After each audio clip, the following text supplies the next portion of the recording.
Hello, my name is Peyton, and this is Ivy. And we are going to be talking about horses and their history. Horses go very far back in history, and in this episode, we'll be talking about just that. Horses have been around for millions of years. That's a long time. Talking about a long time ago, the first horse was called an Equus simplicus. Today, it is known as the Hangerman horse. This horse appeared about 4 million years ago. But unfortunately, this horse went extinct over 10,000 years ago, during the latest ice age. How did they go extinct? Well, these horses were small and not that strong. They also had a strict diet, so some starved. So they got attacked by some animals like coyotes, bobcats, and most animals bigger than them? Correct. For a comparison, the Hangerman horse were 13 to 14 hands, and that is 43 to 57 inches. They even weighed 1,200 to 1,500 kilograms. Okay, let's move on to the next subject. That sounds good. Think about how much the use of horses has changed. I mean, horses went from working on farms to doing things like jumping and racing. Back in the 1800s, horses were used on carts for traveling because they didn't have cars. They are also used for things like logging. That means the transportation of huge logs. They were also used in wars. Talking about wars, they were used in mines for the preparation of wars. Wow, horses did a lot back in the war days. Yeah. Besides transportation and being used in mines and hauling stuff, they carried ammunition, artillery, and even wounded soldiers. Sadly, during these wars, 2 million to 5 million war horses passed in this time, from things ranging from injury to old age. Also, the war horses had to wear many different pieces of tack, each having a different purpose. The tack included blinders, saddles or carts, bridles, and etc. Let's move on to the next part. Okay. In medieval times, the horses knights used in battles were breeds like Percherons, draft horses, Arabians, a warm-blooded horse, and Hindun Hondron, another warm-blooded horse, and last but not least, Frisians. The average height for a medieval horse is 14.2 hands tall. That is considered a pony in modern height. These horses, when being ridden, and with all the armor, they reach speeds from 300 to 400 kilometers per hour. Each horse's armor weighs about 50 pounds, which slows them down. Medieval horses eat most stuff modern horses eat, like hay, grass, oats, grain, etc. But occasionally, they ate stuff like peas, bran, beans, and horse bread. The horse bread is a mixture of grains and ground like legumes. The medieval horse's life expectancy was 25 to 30 years old. That is the same as modern times. They were doing something, correct? According to WordPress.com, the average horse was between 5 and 10 shillings. With the average salary, that is around 15 whole days of work, one of the more expensive and well-trained horses with a salary of 30 days of work. According to Quora.com, in medieval times, horses were called jesters, chargers, and war horses. Well, let's move on to the next topic. Our next topic is showing horses back in the day. Okay, let's get to it. Horses didn't show much back in the day. But in the late 1800s, men started to show with horses with a cart. They would wear long black coats, big shiny boots, bright undershirts, and tight black pants. They would strap a long rope around the horse's chest and attach it to the cart. They would have a long whip in their hand to make the horse go. They would sit in the cart and steer from behind, and the judges would judge who did the pattern the best and who looked the best. Horses called thoroughbreds did racing and still do it to this day. The riders called the jockey, and the horse called the racer. They would race around a 1.5 mile dirt track. And those are the sports the horses did back in the 1800s. But now, there are thousands of different ways to show your horse. Okay, it's time to talk about how horses were used on farms. By the 1900s, most farmers used draft horses for hard labor. Draft horses plowed the field for corn and oats, planted crops, cultivated the fields, brought in hay crop, pulled wagons of field corn, and hauled manure. Also, during the 1900s, quarter horses chased cows. Chased outlaws? They also raced in huge competitions. Wow, horses had a big part in history. And here is Cami Kemper, the owner of Saginaw Valley Equine Clinic. Back in the day, horses did not have shoes. How did that affect them? So I think that it affected them in a couple of different ways. First of all, horses back in the day had a lot of dirt roads, not as much stone, not as much cement as we have today. However, when we say back in the day, the first horses that wore shoes or were shod were the Chinese about 2,000 years ago. And I think that they established that and did that because horses were struggling with foot soreness, that their hooves were getting broke off, different reasons. So the Chinese decided to invent the horseshoe to protect the foot. So I think back in the day when we talk about this, I think we talk about they didn't have shoes, and people decided that they realized there's a lot of hoof soreness going on, so they decided to create shoes. Was working on a farm as a horse hard on them? Did it lower their life expectancy? So I think that horses that worked on farms years ago actually probably were healthier than some horses today because of the food choices we have and the fact that we have places that we keep them inside and they don't get as much work. With that being said, I do think that there were some farmers and land keepers that did work their horses way too hard.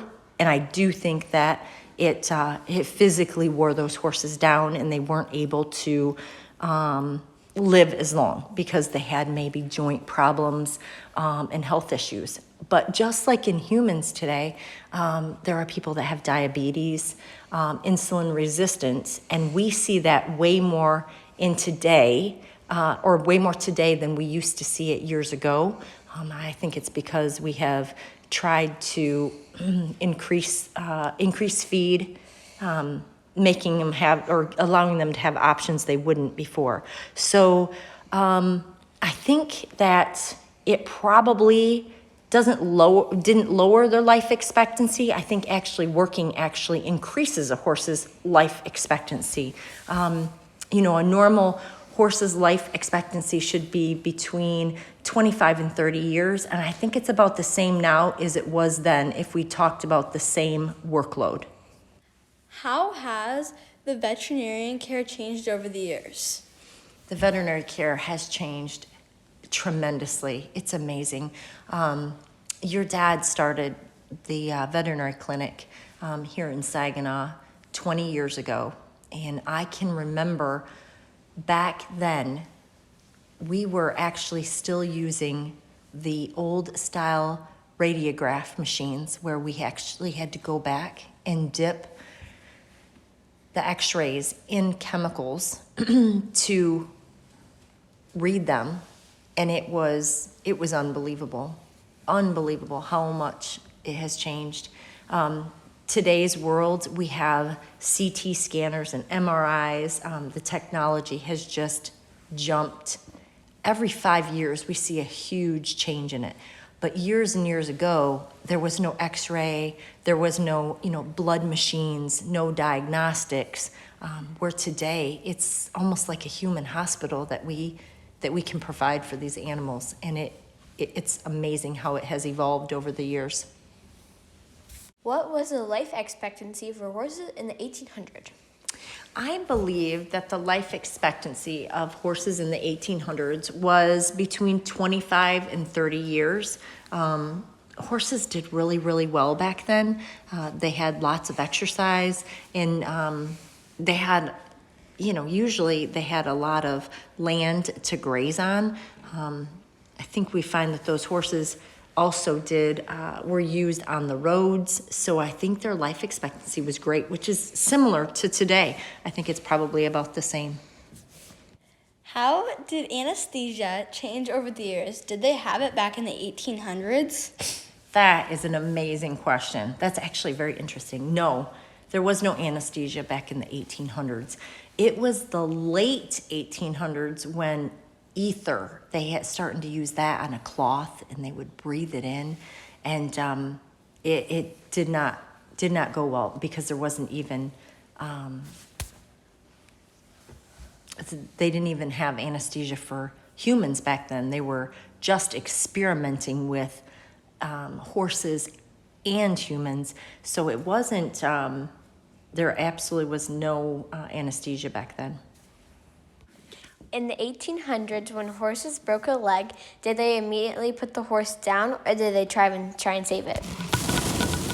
So unfortunately, horses do not do well without four legs. Like humans, they can lay down, they can rest in a bed, and horses actually do not do well laying down. So even today, it's very hard to help horses or fix horses, although we have way more technology today to do so. So unfortunately, back in the day, they would have to put a horse down if it broke its leg.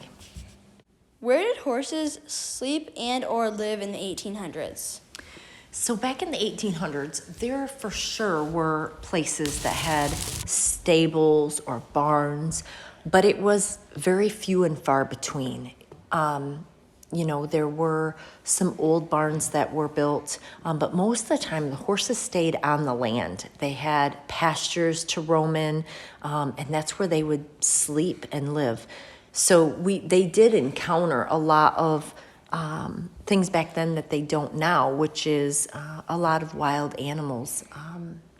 Those horses had to fend for their lives out there a lot of times.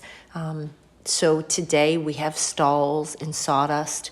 Back then they just lived on the land, out in the elements, which is different than today. Were there vets in the 1800s? In the early 1800s, there were veterinarians that were educated, but they came from Europe, and then started coming across to the States. But there was a very, very few and far between. Over the next century, in the United States, most practitioners were not formally educated. Thank you for your time. You are so very welcome. I appreciated being able to share my information with you both. So I'm going to give this back to Peyton and Ivy. Thank you. And here are 5 fun facts about horses' history. Number 1, horses first evolved in North America. Some of their early ancestors lived 30 to 40 million years ago. Number 2, the first horse was called a hyperothermium. Number 3, the first horse to be seen on Earth was about 500 million years ago, or 500 million years ago. Fact number 4, 8 million horses, donkeys, and mules died in World War I. Fact number 5, horses actually used to have toes, but now in the world, horses don't have toes anymore because horses have to walk on rocks, dirt, and much more to get around, and they weigh a lot more. So toes would not be suitable for their lifestyle right now. I am Peyton, and this is Ivy. And this is the end of our podcast. Bye!